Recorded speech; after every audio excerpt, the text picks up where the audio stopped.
Bom dia.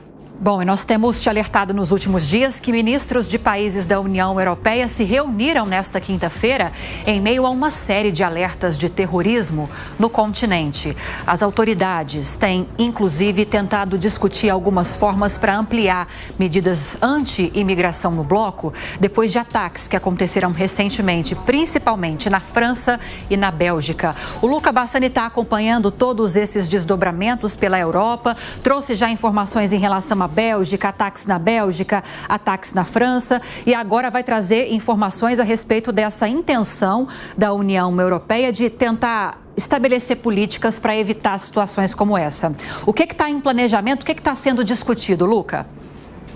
Pois é, Lívia, até mesmo antes da guerra nós vemos que a questão migratória já estava sendo amplamente discutida pelos líderes europeus pela tragédia que aconteceu em Lampedusa, a população italiana sendo superada de 2-1 pelo número de imigrantes ilegais ou até mesmo aqueles que buscam asilo político. Nesse sentido, os cálculos mostram que neste ano de 2023, foram mais de 250 mil pessoas que entraram na União Europeia sem ter o direito de entrar, né? Além do fato de muitos daqueles que pedem asilo político são provenientes de países que não se qualificam para essa questão, como é a Tunísia, o próprio Marrocos, e o que causa muitas tensões. Inclusive, vale mencionar que o ataque que aconteceu na Bélgica durante essa semana, de 2 fãs da seleção sueca foram mortos a tiros, foi realizado por um homem tunisiano que teve seu pedido de asilo negado e vivia ilegalmente no país. Então, os países da União Europeia, eles querem discutir medidas para que o retorno, a deportação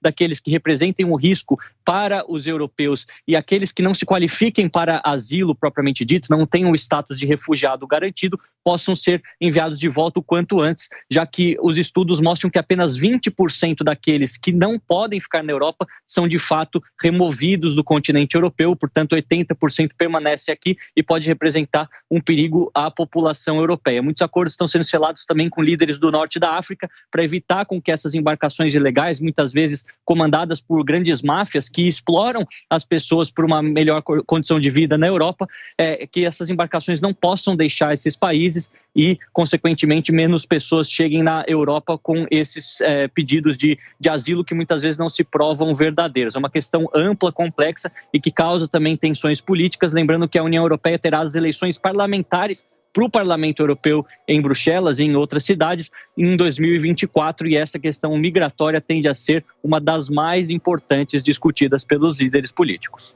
Ok, Luca Bassani, te agradeço por mais um dia de intensa cobertura aí na Europa. Luca, que segue em Munique, na Alemanha, e segue trazendo todos os desdobramentos dessa guerra em vários países da Europa, essa ameaça de aumento dessas situações ligadas a terrorismo por causa do conflito no Oriente Médio.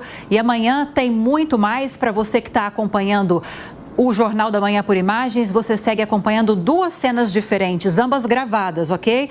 Do lado direito, temos imagens recuperadas do hospital lá em Khan Yunis, que é um hospital da esquerda. Vamos lá, esquerda, temos imagens ao vivo recuperadas do hospital lá em Khan Yunis, que está recebendo muitos feridos depois de um bombardeio que teve próximo ali da região. E do lado direito temos imagens ao vivo de alguns pontos lá da faixa de Gaza. A gente vê, inclusive, ao vivo mesmo, não, gente, acho que é o está contrário. acontecendo. Eu acho que o pessoal... As explosões são gravadas. Exatamente. E essa imagem é ao vivo. Exatamente. Porque senão estariam um momento terrível, acontecendo bombardeios nesse momento. Não, aquela do bombardeio era gravada. Os bombardeios são imagens gravadas, recuperadas, e agora em tela cheia para quem está conosco por imagens ao vivo lá do hospital em Khan Yunis, mostrando uma certa calmaria nesse momento, depois que nós mostramos uma movimentação muito intensa de pacientes, de pessoas chegando àquela região depois de bombardeios que aconteceram muito próximos de lá, várias ambulâncias carregando muitas pessoas feridas, enfim.